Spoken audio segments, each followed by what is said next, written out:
Sim, está no ar mais um vídeo, mais uma aula para falarmos hoje de renda fixa, principais títulos e tributação. Tudo isso tirado do meu livro, Panaceia, Invista sem depender de profissionais. Heron, estou chegando agora, o que você me diz, o que você tem para me oferecer? Se você que está chegando agora, está procurando conhecimento, está procurando alguma forma de aprender a gerir os seus próprios investimentos, porque você está cansado do teu gerente do banco, gerente da sua cooperativa ou do assessor de investimentos que lhe atende, ou então do consultor, você está no lugar certo. Eu vou te oferecer muito conteúdo, muito conhecimento para te capacitar e prepará-lo para que você possa gerir você mesmo os seus próprios investimentos. Todo o seu patrimônio em suas mãos definitivamente, tá? Tô com todo o seu feeling, com toda a sua convicção, com toda a segurança, né, que você vai adquirir aqui através do conhecimento, você vai poder tranquilamente navegar esse oceano azul que nós temos por aí em relação aos investimentos. Então você está no lugar certo. Então, continue comigo aqui que você vai ver que eu vou te entregar tudo que eu estou prometendo agora. Basta então você se inscrever no meu canal para receber as principais notificações. Você também pode me acompanhar nas redes sociais, principalmente o Instagram. E se você quiser adquirir o livro Panaceia, você pode fazê-lo através do meu site www.heronmarques.com.br. Pronto, momento marketing realizado com sucesso mais uma vez. Espero que você goste do conteúdo que eu vou trazer hoje. Hoje nós vamos falar então, novamente, renda fixa, principais títulos e tributação. Porque nós temos muitos produtos em renda fixa. Então não vou trazer todos aqui porque, né, seria muito conteúdo e você muita coisa não vai ver no mercado. Você vai abrir uma conta na XP, no BTG, na Rico, na Wallen, na Ágora, enfim, várias outras corretoras ou bancos de investimentos, e você não vai encontrar a maioria deles, porque tem muitos produtos. O que você vai encontrar bastante vai ser CDBs, LCIs, LCAs, CRIs, CRAs, você vai encontrar também bastante debentures, certo? Fundos de investimentos, mas fundos de investimentos não é tema para esse vídeo. Certo? Então nós vamos seguir e vamos começar entendendo primeiro qual é a diferença entre renda fixa e renda variável. Você precisa ter esse completo entendimento, tá? Então, muita gente não consegue, às vezes, identificar se é renda variável ou se é renda fixa, qual vai ser o modelo de tributação, porque isso influencia diretamente nos seus ganhos, tá? E, assim, qual é o nível de risco que eu estou correndo. Então, você precisa dominar esse assunto. Só que para prosseguirmos, nós precisamos primeiro entender a diferença entre renda fixa e renda variável. Para ficar claro para você, renda fixa é o ato de emprestar dinheiro. Então você pode emprestar para o governo federal através de títulos públicos federais, você pode emprestar para o seu banco, onde você possui conta, através dos CDBs ou das LCIs, LCAs. Você pode emprestar para a cooperativa de crédito onde você possui conta, através dos RDCs ou também LCIs e LCAs. E você pode emprestar, inclusive, para empresas não financeiras, como JBS, como Magazine Luiza, como Vale, como Petrobras e tantas outras existentes, através das debentures. Então, na verdade, basicamente, todos esses títulos são confissões de dívidas, né? Você empresta o dinheiro para alguém e esse tomador confessa que está lhe devendo uma certa quantia, pactuado um juros, seja ele pré-fixado, pós-fixado ou IPCA mais um pré-fixado. Mas isso aí estará contido no contrato. Enfim, a sua expectativa com esse empréstimo qual é? É receber, primeiro, né? Receber de volta aquilo que você emprestou, acrescido, corrigido de juros, né? Porque senão não faria nenhum sentido emprestar para alguém, né? E conforme o tempo vai passando, e eu receber exatamente o mesmo valor que eu emprestei. O que vai acontecer? A inflação vai corroer o seu poder de compra. Então você já aprendeu sobre inflação. Se você ainda não viu o vídeo, basta você olhar toda a lista de vídeos que tem disponível, tá? Sobre Panaceia, que você vai encontrar o assunto inflação. Então, Uma vez entendido sobre renda fixa, vamos diferenciar agora a renda fixa de renda variável, certo? Então vamos lá, renda variável então é o quê, Ron? Explica aí para ficar mais claro. Renda variável você já não vai emprestar dinheiro para ninguém. Na verdade, você vai pagar alguém para ter o direito, a posse, o direito de propriedade daquilo que você deseja. Vamos imaginar um imóvel. Então, se você quer comprar uma casa, o que você vai fazer? Você vai pagar pelaquela casa, para você ter o direito de propriedade. Então, você paga alguém, essa pessoa vai transferir os direitos a você, e lá no cartório estará registrado o seu nome. Então, você é o dono daquela propriedade. Agora, pegando esse gancho, pegando o exemplo do ramo imobiliário, nós podemos replicar isso para o segmento financeiro, né? Para o mercado financeiro através das ações. Então, se você quer ser um sócio da JBS, se você quer ser um sócio da Vale, o que você tem que fazer? Você tem que comprar ações dessas empresas. Logo, você não estará emprestando dinheiro para qualquer uma delas, você estará pagando por uma fatia da empresa. E aí, Aaron, como é que eu sei o quanto eu possuo, qual é o meu tamanho dentro da empresa, eu quero ser um dos principais acionistas? Pô, aí você vai ter que comprar bastante ações. Então, nós vamos imaginar aí que a empresa JBS, por exemplo, tenha 3 milhões de ações no mercado. Para você se tornar um dos principais acionistas, você vai ter que ter por volta de 1.500.000 ações, né? Ou mais de 1.500.000 ações. Então, nós estamos falando de um bom volume. Aí você multiplica esse volume de ações pelo valor que ela está sendo cotada hoje. Aí você consegue ter uma noção do valor que você vai ter que desembolsar para ser um dos principais donos da JBS. Tá certo? Mas acho que ficou bem entendido. Tem que ficar muito claro para você a diferença de renda fixa e de renda variável. Renda fixa, eu empresto dinheiro, meu risco predominante é crédito e a minha expectativa é receber juros, o meu capital devolvido com juros.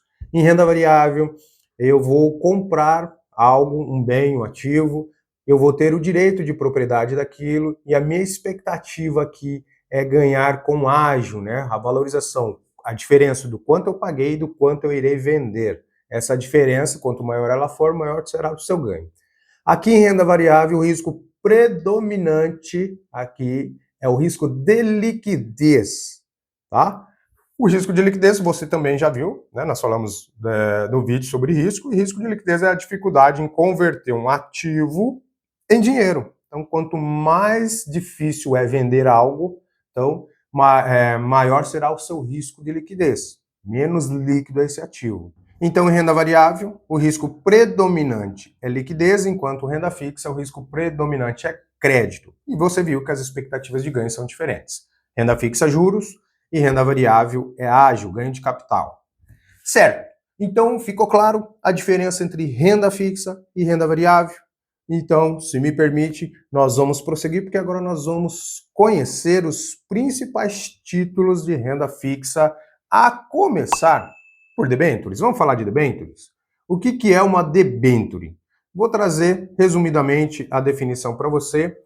Ela é emitida por empresas não financeiras para captar recursos, né, tomar emprestado dos investidores e aplicar em projetos que envolvem uma expansão, seja para adquirir equipamentos, seja para adquirir barracões ou expandir áreas, né, ou maquinário ou tecnologia, mas são investimentos com prazo considerado longo. Nós estamos falando de um prazo médio aí de 5 anos.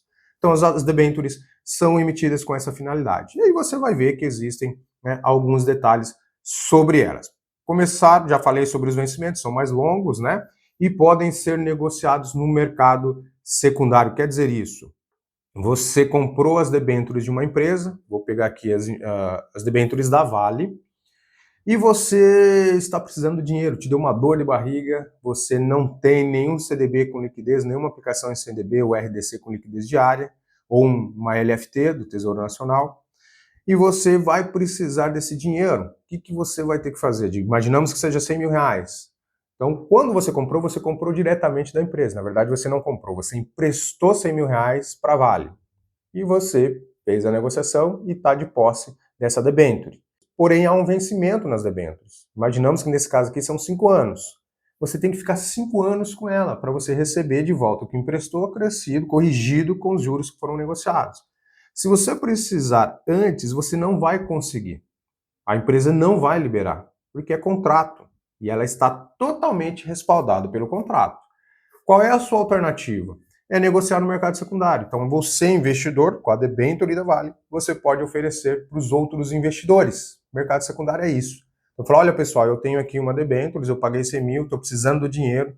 Se alguém estiver disposto aí, eu saio com prejuízo. Normalmente é assim que acontece. Você tenta ofertar em condições de mercado e, dependendo da situação, pode sair com prejuízo. Imaginamos que você saia aí com 95 mil reais. Mas, dada a sua urgência, é a melhor solução naquele momento, tá? Caso você não sofra esse problema, você vai ficar com as suas debêntures até o vencimento e ponto, tudo continua. Certo, o que mais que nós temos aqui? Somente as debêntures incentivadas, por enquanto, oferecem isenção do imposto de renda. E o que são as debêntures incentivadas, Iron? As debêntures incentivadas são aqueles títulos emitidos pelas empresas incentivadas pelo governo federal, normalmente ligadas à infraestrutura, como saneamento, água, esgoto, ferrovias, né? Tudo ligado ao desenvolvimento direto, né, do país. Então, tudo que possa provocar uma melhoria em termos de infraestrutura. Esse ramo, né, ou esses segmentos são incentivados pelo governo federal, né, que provê a isenção de imposto de renda. Logo, ele é um atributo, ele é uma vantagem para quem quer investir em debêntures, né? E assim que tiver os ganhos, os rendimentos, estará isento do imposto de renda. Por enquanto, é uma ótima opção. O governo federal tramita aí no Congresso poder alterar essa norma, tributar. Houveram já rumores de que não avançaria, né, de que seria mantido a isenção, mas o governo está tentando de todas as maneiras. Então, nós estamos falando aqui de outubro de 2025, possa acontecer aí alterações, né, na lei e, infelizmente, as debêntures perderem esse incentivo. Mas, por enquanto, elas continuam sendo uma ótima opção de investimento, tá? Então, já falei sobre as debêntures incentivadas. Elas não carregam aquelas garantias adicionais como os bancos e as cooperativas oferecem, são os fundos garantidores, que nós vamos ver também por aqui. O Fundo Garantidor de Crédito dos Bancos, o FGC, e o Fundo Garantidor de Crédito das Cooperativas, o FGCOP. Depois, né, no momento certo, eu vou explicar os detalhes, né, de cada uma delas e por que elas são garantias adicionais, se você ainda não conhece. Agora, então, nós vamos falar de CDB, o Certificado de Depósito Bancário. Um dos mais conhecidos no mercado, né? Talvez até você que esteja me assistindo agora já tenha investido em um CDB ou tenha investimentos em CDB. Então, trata-se daquela relação com o banco em que você vai até o banco, precisa aplicar o seu recurso, o banco te oferece, ó, nós temos CDB com liquidez diária, ou seja, te deu uma dor de barriga, está disponível na sua mão a qualquer momento, ou nós temos essas com vencimentos. E dado ao seu momento, a sua situação, aquilo que você precisa, aquilo que melhor lhe atende, você vai fazer a opção se você vai querer com liquidez diária ou não, com os vencimentos. Lembrando que quanto maior é a liquidez, menor é a rentabilidade, né? Então, óbvio, liquidez diária vai te pagar menos, e liquidez no vencimento vai te pagar mais, tá? Só lembrando, você que está emprestando dinheiro para a instituição financeira. Ah, Iron, então é eu que empresto dinheiro para o Itaú, para o Banco do Brasil, para o Bradesco e Santander e outros? Sim, você empresta, o banco trabalha com o seu recurso, lembra que ele é um intermediador, então ele pega o dinheiro emprestado dos agentes superavitários, aqueles que têm excedentes de recursos, e a instituição está no meio e ela faz a ponte para quem precisa tomar emprestado. Aí ela cobra um spread, que ela cobra pelo crédito, e esse spread é a diferença entre o quanto eu estou pagando para o investidor e o quanto eu estou recebendo do tomador. E aí que a instituição financeira ganha dinheiro, nesse spread. Tá? Então, spread, se você ainda não sabia o que era, é a diferença entre o quanto o banco, a instituição financeira, paga pelo recurso e o quanto o banco cobra para emprestar aquele mesmo recurso, que nem é dele, né? Na verdade é seu e ele está emprestando para uma outra pessoa. Ok. Lembrando, o CDB é um título bancário, então todo título emitido por uma instituição financeira carrega a garantia adicional do Fundo Garantidor de Crédito, de até 250 mil. Eu vou explicar melhor no momento em que nós falarmos de FGC. O RDC, que é o Recibo de Depósito Cooperativo, É um título de dívida emitido pelas cooperativas de crédito, bem parecido com o CDB, mas é emitido por uma cooperativa de crédito. Tá? Acho que você já conhece algumas, se não possui conta, mas nós temos aí Sicredi, muito conhecido no mercado, Sicobi, nós temos Unicred, nós temos Uniprime, nós temos Sisprime, nós temos também a Cressol, enfim, nós temos bastante cooperativas que estão crescendo fortemente no Brasil. Isso é muito bom, porque é um ótimo lugar para se ter um relacionamento dentro do mercado financeiro. Você possui conta. Se você ainda não possui, vai lá, vai tomar um cafezinho, vai conhecer qualquer uma delas que você ali se identifique e vai ver como é que só pelo atendimento já muda. É um atendimento muito mais humano, muito mais simples, sempre lhe é oferecido um cafezinho e você vai ver que é um bom lugar para você se relacionar. Mas voltando então a esse título, ele carrega, bom, é semelhante ao CDB, tá? Vai existir RDC, né, com liquidez diária, e RDC que vai te oferecer somente resgate no vencimento. Então você já entendeu a diferença entre eles. E também tem a garantia adicional do fundo garantidor, mas nesse caso nós estamos falando do FGCOP, que é o Fundo Garantidor das Cooperativas, certo? Fundo Garantidor Cooperativo.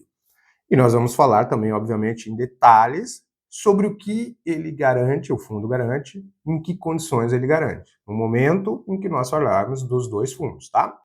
E você já conhece as letras financeiras? Então, as letras financeiras também são emitidas pelos bancos, também são emitidas pelas cooperativas de crédito, tá?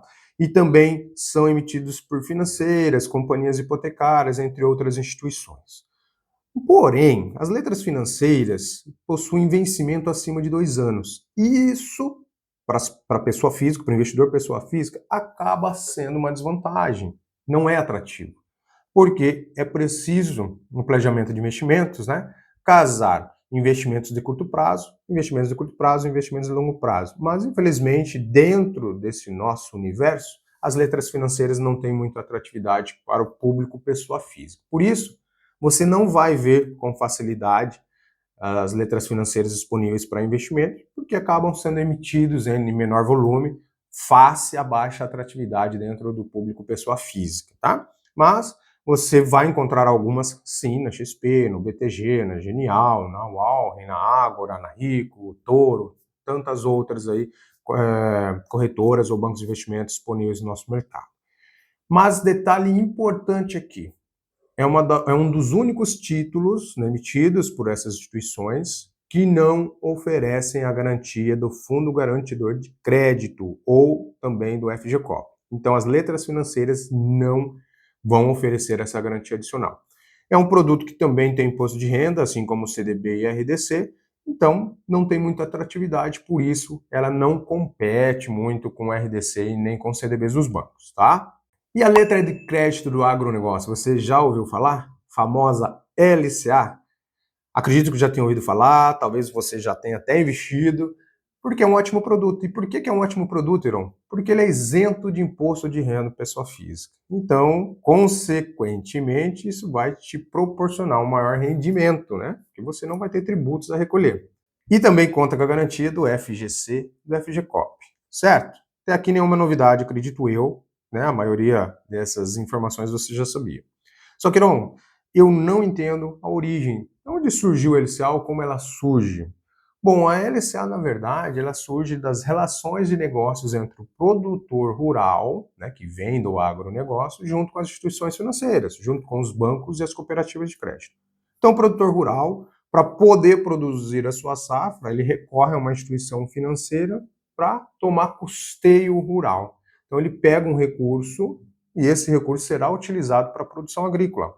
Esse recurso pode ser o subsidiado pelo governo federal, né, o famoso custeio rural, ou então pode ser uma CPR ou outros títulos disponíveis, mas nós estamos falando aqui dessa relação direta de negócios, tá? Vamos esquecer CPR por hora.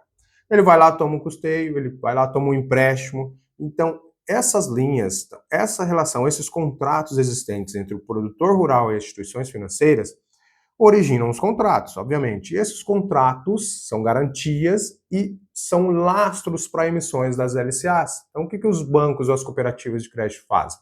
Pegam esses contratos e vão até o mercado e falam, olha, quem está disposto a ter um produto que paga bem, remunera bem, tem atratividade porque oferece isenção do imposto de renda e é uma ótima opção de investimento, mas com prazo não tão longo, aí, compreendidos dentro de um ano, quando nós falamos da LCA. Quem está disposto a ter uma diversificação na sua carteira? Nós temos aqui, ó, eles vêm desses contratos existentes com os produtores rurais, né? E aí nós estamos emitindo, nós somos contraparte nessa emissão, porque nós que garantimos essa emissão, então nós somos contraparte nessa emissão. Você tem aí interesse em investir?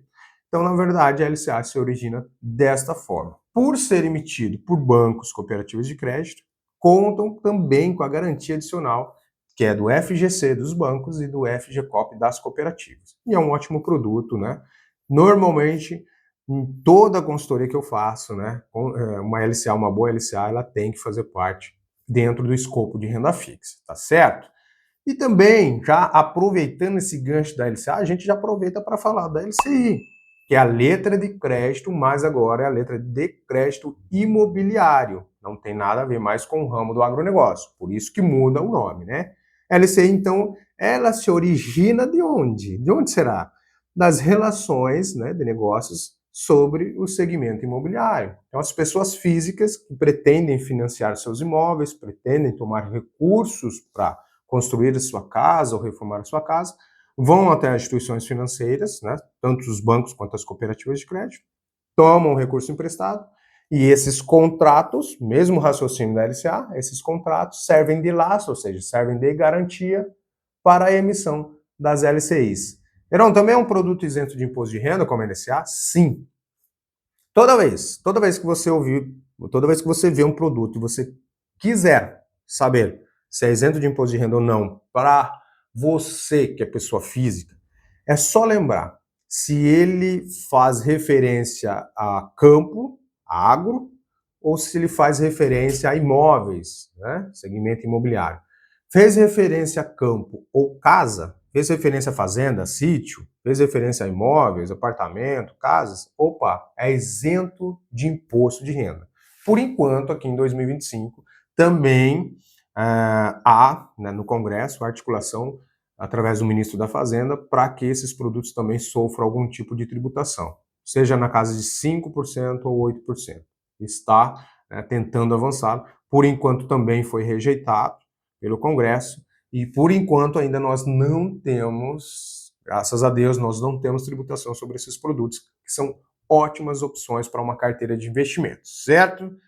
Aproveitando o gancho, já que falamos de LCA e LCI, vamos falar de produtos também que vêm do agronegócio ou do segmento imobiliário. Agora nós falaremos de CRA e CRI. Qual é a diferença entre uma LCA para um CRA? É o emissor, apenas o emissor, porque o lastro também vem desses contratos, né? A garantia vem desses contratos existentes no agronegócio.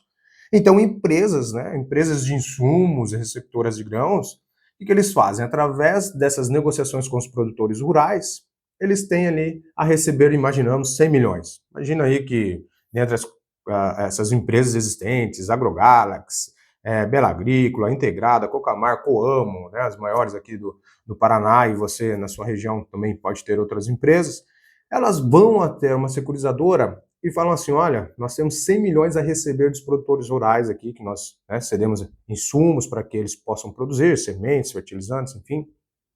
E você pode nos antecipar algum valor? Sim, a gente pode te antecipar, vamos cobrar um juros X, a gente te antecipa dentre 100 milhões, vamos antecipar para você 90 milhões, tudo bem? Então tá ótimo, isso vai, né, fortalecer o nosso caixa, então a gente vai antecipar esse recurso.